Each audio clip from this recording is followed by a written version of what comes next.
오스트리아 심리학자 알프레드 에들러 박사가 많은 우울증 환자들을 초대하고 그들에게 한 가지 처방을 내려요. 여러분들이 내가 지시하는 처방법을 2주간만 따른다면 여러분의 우울증은 사라질 것입니다. 그리고 그 처방을 내는 내용은 이렇게 했어요. 여러분이 이웃을 향하여 기쁘게 할 수 있는 게 무언지를 궁리하십시오. 그리고 2주 동안만 어떻게든지 기쁘게 하려고 고민하고 시도하고 실천해 보십시오. 그리고 내게 다가오시면 분명히 여러분은 내면 속에 밝음, 우울증은 사라져 있을 겁니다. 많은 사람들은 그래도 유명한 심리학자이기도 하고 그래서 우리의 우울증 문제는 심도 깊게 처방할 줄 알았어요. 근데 이렇게 싱거운 처방 앞에 실망하고 돌아갑니다. 근데 한 여성이 실제로 순수하게 이 일을 도모하고 적용해요. 2주 후에 그는 마음에 밝음이 찾아와요. 우울증이 해결했다는 거예요. 내 문제, 내 내면의 문제는 사실은 기부의 문제지 테이크의 문제가 아니라는 거예요. 내가 받는 문제가 아니라는 거예요. 내 속에서 내게 누군가를 섬기고 그에게 뭔가를 제공한다는 것은 내 내면의 밝음과 내면의 문제를 해결할 수 있다는 것이죠. 우리는 지난 시간에 비판에 대한 말씀 나눴어요. 예수님께서 산상수훈에 주셨던 말씀 가운데 비판을 받고 싶지 않거든 비판하지 말라. 우리는 참 많은 사람들을 비판하며 삽니다. 마치 오늘날 내 삶의 이 모양 이 꼴이 된 것은 너나 주변의 환경의 문제라고 핑계하듯 우리는 그들을 비판하며 살아와요. 하지만 성경은 천국의 문제는 내 내면의 문제지 너의 문제와 환경의 문제는 아니라고 진단합니다. 그래서 우리는 다른 사람에게 비판을 받고 싶지 않거든 남을 비판하지 말라는 거예요. 행여나 정말 이 비판을 받아들일 만한 그릇이 못 된다면 개와 돼지처럼 분별력이 없는 사람에게 잘못 비판했다가 그로 인하여 나의 충원이 갈기갈기 찢어지고 나조차도 미워해서 상하게 될까 염려하라는 거예요. 그러므로 어지간하면 지혜로운 사람, 겸손한 사람을 가끔 비판해서 그를 도와주는 일은 가능하더라도 가급적이면 비판하지 말래요. 내가 비판하고 있다는 말은 나의 신분에 대한 영수증을 드러내는 현상입니다. 내가 누군가를 비판해요. 그거는 나는 하나님의 자녀가 아니라는 것을 증명하고 있는 거예요. 예수님 말씀하세요. 하나님의 자녀는 화평케 하는 자라고. 화평케 하는 자는 복이 있나니 그들이 하나님의 아들이라 일컬음을 얻는다고. 하나님의 자녀들의 온 삶은 화평하게 하는 거지 서로 비판하고 불화하게 하는 것이 아니라고 하는 거예요. 오늘 이 점을 우리가 깊게 살면서 내 삶의 언어의 습관이 얼마나 소중한지를 다시 한번 발견해야 할 것입니다. 그리고 오늘 주시는 말씀은 역시 관계의 큰 틀 안에서 예수님께서 가르쳐 주시는 바 삼중 기도가 소개돼요. 구하라 주실 것이요. 찾으라 찾아질 것이요. 두드리라 그리하면 열릴 것이라. 찾고 구하고 찾고 두드리면 얻고 찾아지고 열릴 것이다. 하나의 기도의 언약의 일면을 우리에게 보여주시는 말씀이죠. 여기에 아주 특정한 이 관계 비유를 통해서 예수님 강조하세요. 너희 가운데 악한 아버지가 있다면 그 악한 아버지라고 하더라도 악조건을 만든 거죠. 그 악한 아버지에게 아들이 떡을 달라고 하면 돌 줄 아버지 웃고 생선을 달라고 하면 뱀을 줄 아버지가 없대는 거예요. 그리고 오히려 달라고 한 것보다 더 좋은 것으로, 더 큰 것으로 주는 것이 아버지들의 본성이래요. 모든 아버지는 다 여기에 해당된대요. 특수한 상황을 제외하고는. 그러면서 예수님은 하물며 하늘에 계신 선하신 하나님 아버지일까 보냐. 하나님 아버지는 우리가 구하는 것에 대해서 좋은 것으로, 선한 것으로, 더 큰 것으로 주시기를 원하신다. 이 말씀을 하시면서 생뚱맞게도 황금률을 소개하고 끝냅니다. 황금률은 너희가 남에게 대접받기를 원하는 대로 너희도 남을 대접하라 하는 단순 논리지만 이건 황금률이에요. 너무너무 소중한 진리입니다. 성경 전체죠. 이것이 곧 율법이요 이것이 선지자니라 이렇게 말씀했어요. 적어도 구약 성경은 율법과 선지자 즉 예언서로 꽉 채워져요. 그러니까 창세기에서 말라기까지 모든 책을 두 마디로 표현하라면 선지자요 율법이다. 이러면 다 표현되는 거예요. 성경 전체가 이 말씀 안에 있다. 그래서 황금률이라고 그래요. 자, 오늘은 이제 이 말씀이 기도와 상관된 말씀인데요. 참 우리가 기도는 호흡이라고 그래요.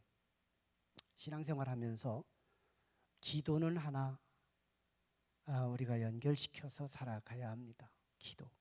기도 하나만큼은 우리가 신앙생활의 숨처럼 내가 몸뚱이가 살아있다는 증거를 호흡함을 통해서 증명하듯이 우리는 믿음의 생활을 통해서 기도로 내 살아있는 믿음을 증명해야 한다는 거예요.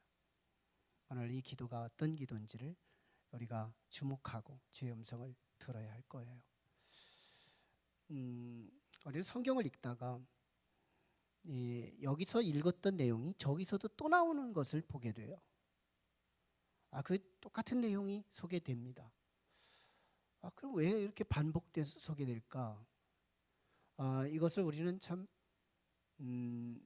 평행본문이다. 이게 성서신학에서는 그렇게 명명을 해요. 평행본문이다. 같은 본문, 같은 내용을 이쪽에서도 다른 맥을 통해서 그 말씀을 전하는 평행본문. 그런 의미에서 오늘 본문 이 삼중기도에 대한 이 말씀과 평행본문이 또 하나가 속에 있는데 사복음서 중에서 누가복음 11장 9절로 13절의 내용이에요. 이 말씀도 똑같이 삼중기도가 소개되는데요. 이 말씀하고 이렇게 비교해 보면 오늘의 내용이 기도는 기도인데 무슨 기도인지를 예수님의 그 말씀의 의도를 파악할 수 있는 말씀이 됩니다. 두 문장을 비교해 보면 누가복음에는 이 문단 배열 자체가 기도문의 연속이에요. 다시 말하면 주기도문. 우리가 몇 주 전에 주기도문을 했지만 주기도문 뒤에 이 삼중기도를 연결시켜서 기도의 심화, 기도의 깊은 단계를 소개하는 내용으로 소개됩니다. 그런데 오늘 본문은 지난 시간에 우리가 나누었지만 비판하지 말라. 이건 관계성이거든요. 관계의 테마, 관계의 주제 아래서 오늘 삼중기도를 소개하는 거예요. 그러니까 기도는 관계와 연결되는 같은 주제 안에 기도를 다루고 있다는 거예요. 기도의 특수성을 우리에게 설명해 주고 있는 것이죠. 그러면서 이 누가복음의 또 하나의 차이점이 있는데 누가복음의 그 삼중기도 내용의 뒤에는 황금률이 빠져 있어요. 누락시킵니다. 그런데 오늘 말씀은 마지막 12절에 황금률을 연결시킵니다. 이게 도대체 대략 보면 생뚱맞아요. 도대체 이 기도하고 이 황금률이 무슨 연관성이 있는가? 이 부분이 우리가 헷갈리기도 하죠. 그런데 이 맥을 주님의 의도를 잘 파악하면 참 무릎이 처지는 그런 말씀이에요. 기도론의 황금률이 마스터 키가 된다는 거예요. 너무너무 소중한 문제죠. 자, 두 가지 공통점이 있어요. 문맥으로 배열상 나열한 걸 봐도 누가복음은 기도의 심화적인 주제로 다뤘다면 오늘 본문은 이 관계의 심화 속에 기도를 다뤘다는 거예요. 뭔 말인가요? 기도는 관계라는 거예요. 기도의 성공과 실패는 관계라는 거예요. 이것이 황금률이라도 마찬가지인 거예요. 황금률은 관계의 절정입니다. 이런 관계, 모든 대인관계, 대신관계까지 포함해서 이 황금률로 접근하면 안 열릴 관계가 없고 안 열릴 신이 없다는 거예요.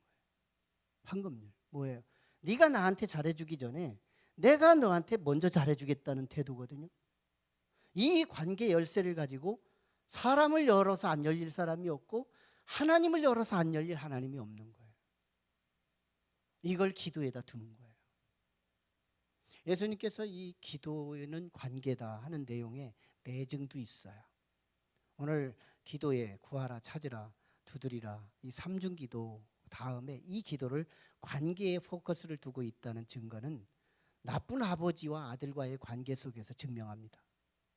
너희 중에 나쁜 아버지가 있다 하더라도 아들이 달라고 하면 줄 것이며 주는 그것은 좋은 것으로 주지 나쁜 것으로 주지 않는다 하면서 반드시 아버지와 아들의 관계가 된다면 준다는 거예요.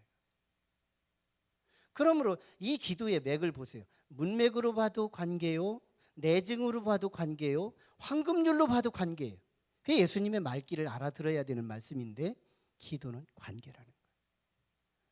우리는 이렇게 해서 주님이 반드시 주신다는 말씀을 지금 하고 있지만 실제로 기도를 해보면 응답이 없는 게 꽤 많아요. 기도하다 실족한 사람 많습니다. 기도를 내버린 사람 많아요. 여기에 우리는 두 신앙의 선조를 통해서 우리가 듣게 되는데요. 이 비밀이 야고보가 대답합니다. 야고보서 4장 2절로 3절에 보면 두 가지 이유를 설명해요. 너희가 얻지 못하면 말씀이 안 올라와요. 3부는 2부 1부는 잘 올라오는데 어쨌든 우리가 정말 하나님 말씀에 기도를 했을 때 그 기도를 얻지 못하면 구하지 않음이요. 첫 번째가. 그래도 그럴 것이죠. 기도하지 않는데 주실 이유가 없죠. 달라고 하는데 누가 선한 것을 줄 수 없죠. 또 기도한다고 하더라도 그것이 정욕으로 쓰려고, 다시 말하면 하나님과의 거리를 멀리하게 되기 위해서, 세상에 폼잡기 위해서, 다른 사람 기죽게 하기 위해서 구하는 기도도 있다는 거예요. 그래서 기도 응답이 없다라고 하나의 표면적인 이유를 야고보가 대답해줘요. 두 가지죠. 이건 표면적이에요. 예수님이 오늘 본문에서 우리에게 우회적으로 말씀해 주시는 근본적인 두 가지, 이걸 우리가 귀 기울일 필요가 있어요. 자, 우리는 정말 100% 기도 응답을 받을 수 있는 두 지름길, 하나는 간절성이에요. 간절성. 기도에 간절함이 있냐는 거예요. 기도에 간절함. 오늘 본문은 그걸 말씀하는 거예요. 구하라, 찾으라, 두드리라. 입술로 살짝살짝 구하기만 하고 많은, 주시면 말고 안 주면 말고, 아니에요. 간절한 사람은요 가만히 있지 못합니다. 기도하고 하나님이 저걸 응답해 주실라나 보는 것마다 기도한 것이 응답될 것을 바라보고 사는 거예요. 바라보는 자체가 시선의 기도를 드리는 거예요. 그리고 찾아가요. 진노하는 자예요. 찾아가요. 닫힌 문은 노크하고 숨은 것은 찾아내고 두드리는 거예요. 언제까지? 열어줄 때까지. 간절함이에요. 이 간절함. 사실은 이게 평행 본문인 누가복음 11장에 표현되는 이 비유 내용에서 이 간절성은 더 증명돼요. 누가복음 평행 본문의 삼중기도 내용에 바로 위에 비유를 하나 들면서 이 기도문을 연결시켰는데요. 거기에는 한 청년이 자기 친구에게 오밤중에 찾아갑니다. 그래가지고 떡 3덩이를 구해요. 그때 그 친구가 너의 무례한 내 친구의 그 행위로 봐서는 내가 주지 않지만 이 간절한 친구의 애원을 봐서는 내가 주겠다고 그래요. 그리고 삼중기도를 연결시키거든요. 그러니까 말기가 지금 누가복음에서 하신 그 의도를 오늘 본문에서 찾아야 되는 거예요. 간절한 기도를 주께서 들으신다는 거예요. 구하라 찾으라 두드리라. 이건 간절한 자의 삶의 모습, 입체적인 모습의 반응이라는 거예요. 또 하나가 있어요. 누가복음 18장 1절로 8절에 보면 악한 왕에게 찾아간 과부의 간절함을 소개합니다. 예수님의 비유예요. 보면 악한 왕에게 찾아갔더니 악한 왕이 뭐 선한 걸 주겠어요? 달라고 해도 안 주죠. 심술궂어서. 그런데 또 찾아오는 거예요. 또 구하는 거예요. 왕이 생각하니까 이거 귀찮은 거예요.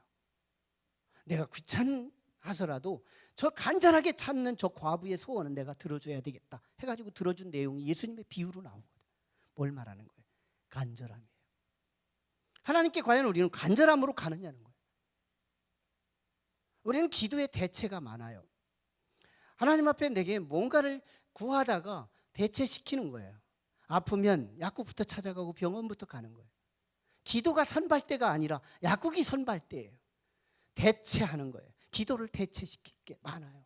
기도 없어도 하나님의 SOS 도와주지 않아도 도울 자가 많은 거예요. 대체할 것이 많은 거예요. 돈이 필요해요. 하나님께 기도하기 이전에 먼저 사람부터 찾아가요. 네, 뭔가가 필요한 것이 있어요. 먼저 하나님께 기도하기 전에 돈으로 먼저 해결해요. 대체. 하나님이 채워주기 전에 내가 대체할 수 있는 대체 에너지가 내 주변에 즐비하다는 거예요. 이게 뭐예요? 우리의 간절성을 더럽혀요. 기도 속에 과연 간절함이 이루어지는 게 있냐는 거죠. 저는 중국에 10여 년 동안 가서 설교학을 전하면서 이 중국에 갈 때 가끔씩은 이 상비약을 가지고 못 갈 때가 있어요. 근데 하루에 10시간씩 강의를 하니까 이 강의에 막 스스로 열이 나오고 먹은 것이 소화가 안 되니까 두통이 올 때가 있어요. 그때 이 상비약을 가지고 갔을 때는 기도하지 않고 그거부터 먼저 먹어버려요. 이 대체. 기도를 대체시켜요. 근데 어쩌다 못 가지고 갔어요. 그런데 막 두통이 오는 거예요. 어떻게 해요? 쉬는 시간만 되면 내 머리 붙들고 내가 막 안수기도 하면서 기도를 하는 거예요. 신묘막측하죠. 이 간절한 기도. 오직 해결점은 하나님께밖에 없다고 하는 이 유일 포인트에 거기에 송곳 기도가 시작될 때요. 영락없이 응답돼요. 이 간절성이 우리 하나님께 상달되는 기도의 해법이라는 거예요. 두 번째가 관계예요. 기도는 관계다. 이게 황금률을 소개한 거잖아요. 황금률은 모든 관계의 마스터 키. 저는 우리 교회에 마스터 키를 갖고 있어요. 한 열쇠 가지고 모든 공간마다 공간을 열 수 있는 마스터 키가 있어요. 이 키만 가지고 다니면 모든 잠근 문을 다 열 수 있어요. 주께서 우리에게 관계론의 큰 틀에서 주시는 이 말씀 속에 마지막 절에 12절에서 황금률, 네가 남에게 바라는 것이 있다면 네가 먼저 그의 바람을 주라는 거예요. 사람의 마스터키, 하나님의 마스터키. 기도는 관계다. 우리는 기복신앙은 하나님을 이용해서 내가 그저 다른 사람에게 꿀리지 않게 살아가는 삶을 덧붙이고 싶어하는 기도가 있어요. 하지만 정통의 기도, 진짜 복음주의 기도, 성경이 요청하는 기도를 가진 사람들은 황금률로 하나님께 나갑니다. 놀랍죠? 기도는 관계예요. 애덤 그랜트라고 하는 사람이 쓴 기브 앤 테이크라는 책이 있습니다. 이 책은 황금률을 굉장히 보충해주는 그런 말씀이기도 한데요. 마인드 자체가 황금률인데 기브 앤 테이크, 이 속에는 자신의 능력 그리고 운, 행운 뭐 이런 것들 말고 성공의 비하인드, 숨은 동기 하나를 아주 굉장히 스포트라이트를 비춰가면서 부각하는 그런 내용이에요. 그리고 이 책의 내용들은 온갖 기버, 이제 기부하는 사람들, 기버들과 테이커, 받는 사람들, 온갖 테이커들의 이야기와 기버들의 이야기로 꽉 채웁니다. 사례가 엄청 많아요.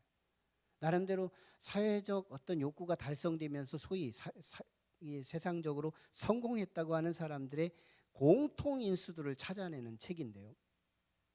심지어는 말 못하는 변호사가 언제나 사건을 맡으면 승소하는 이야기가 나와요. 변호사는 말 잘해야 되는 것이죠. 근데 그에게 맡기면 다 승소하는 거예요.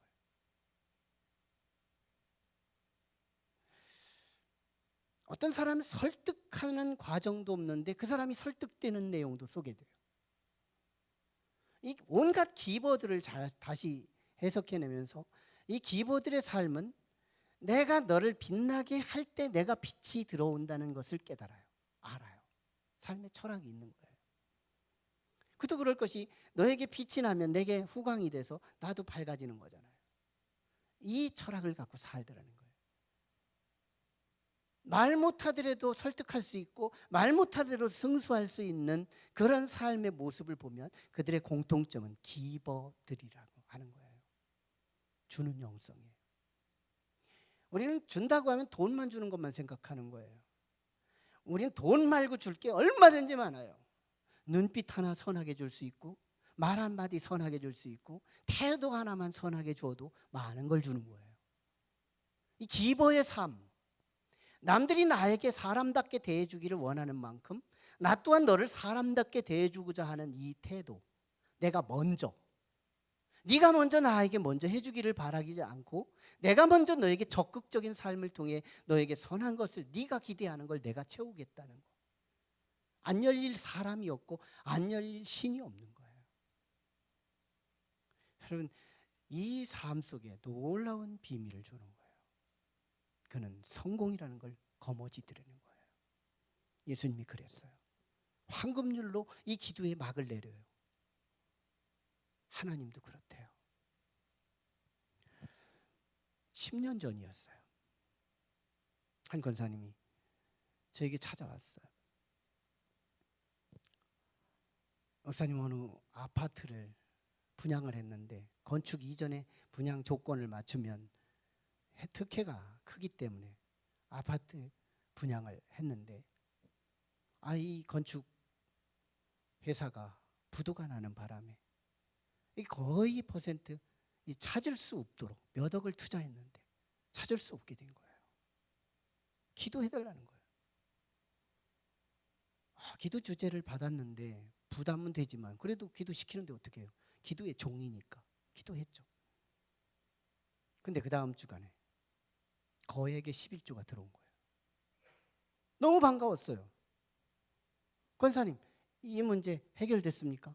안 된다고, 안 되는 가능성이 높은데 해결됐습니까? 안 됐다는 거예요. 그럼 뭡니까? 11조를 미리 했대요. 돈 얘기 아니에요. 하나님께 기뻐하는 거예요. 여기 있는 분의 이야기입니다. 같이 듣고 있어요.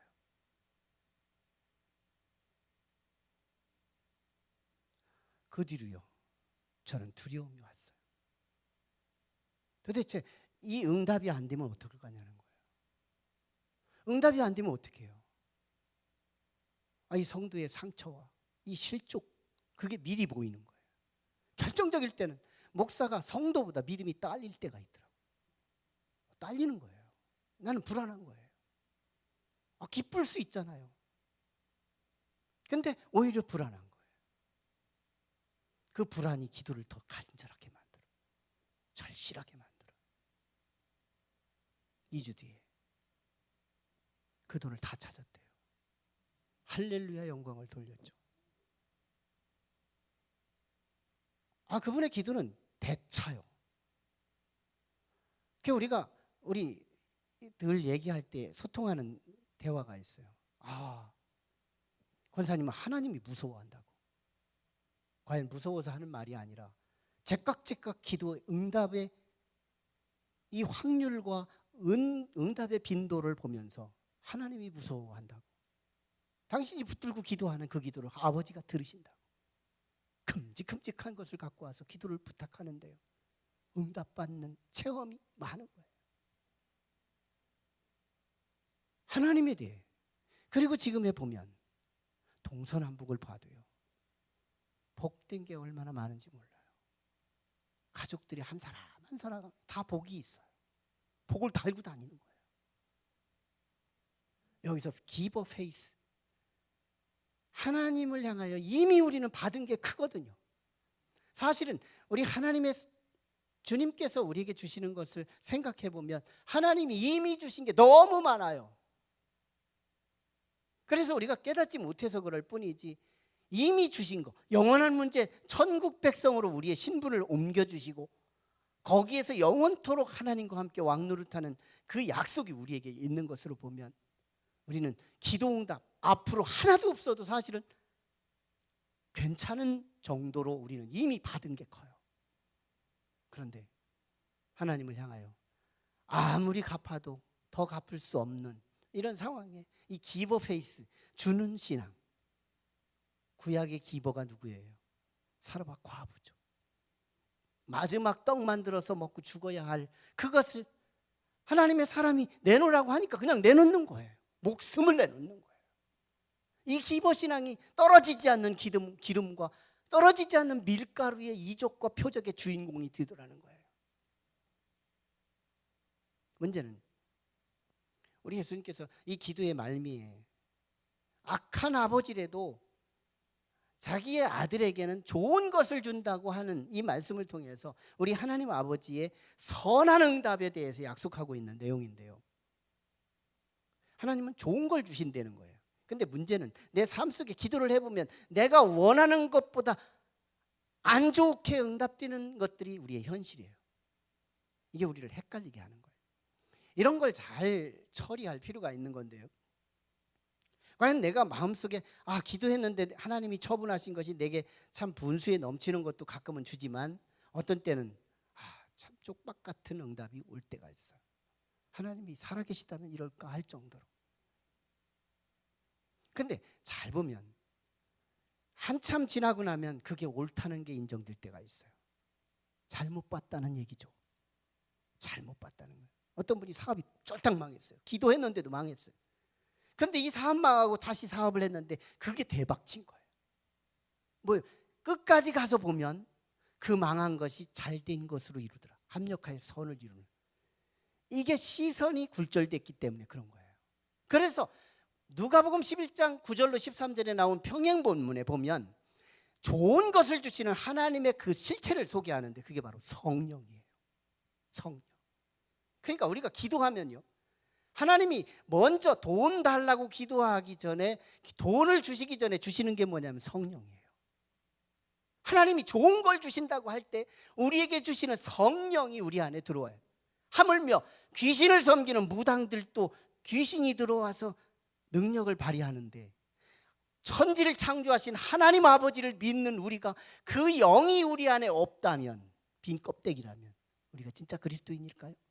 그리스도의 영이 없다면 그리스도인이 아니라고 말씀하는 것처럼, 최소한 우리가 천지를 창조하신 하나님을 믿고 있는 우리는 하나님의 영이 우리 안에 있어야 하는데, 우리가 기도할 때 하나님의 영이 우리 안에 선물로 주신다고 약속하고 있는 거예요. 영이 들어오면 어떤 문제가 되는지 알아요? 합력해서 선이 되는 걸 한꺼번에 보는 거예요. 아무리 시간이 멀어도 그게 그리스도인지 아닌지를 식별해요.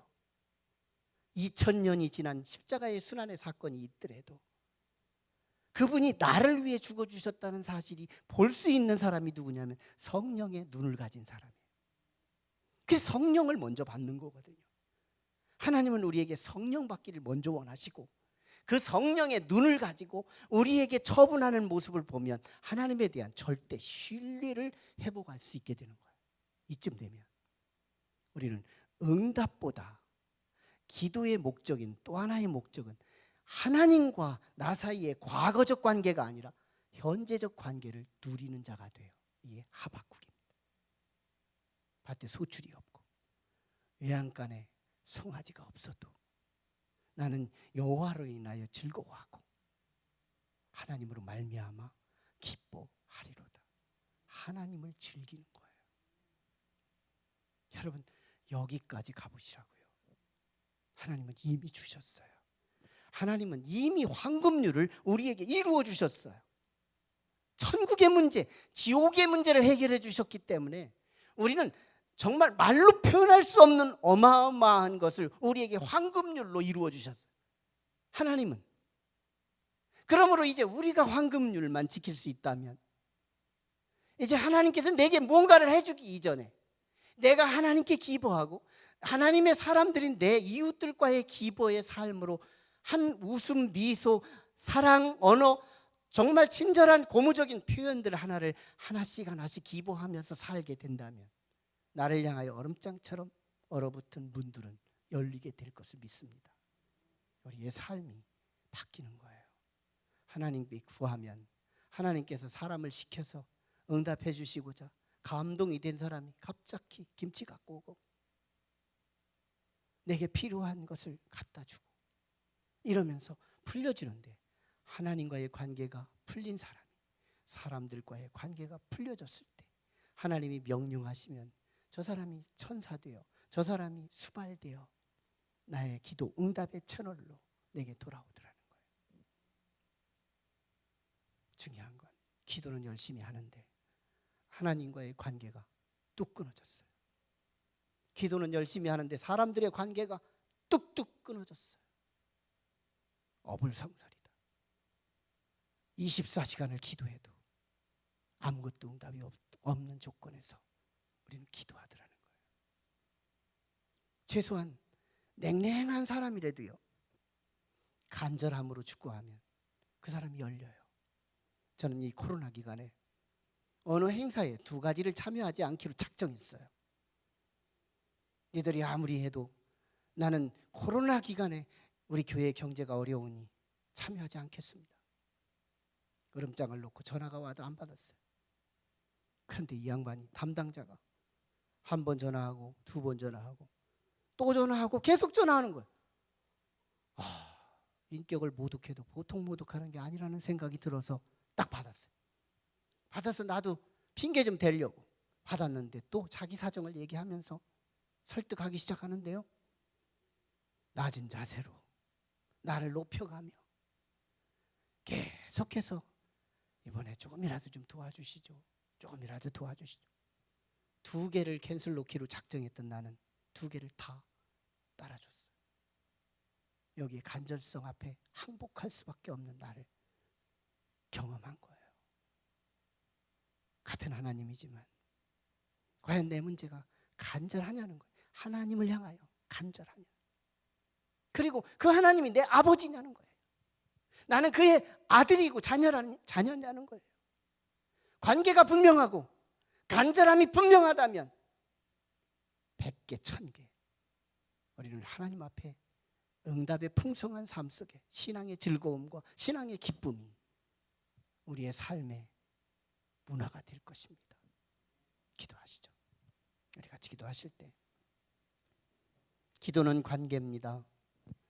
이것이 우리 마음판에 새겨지게 하셔서 황금률로 대하게 하시고, 하나님, 간절함과 이 관계 속에서 황금률만 붙잡을 수 있다면 오늘 우리는 아버지 하나님을 경험하면서 살아갈 수 있는 신바람 나는 삶이 이루어질 것입니다.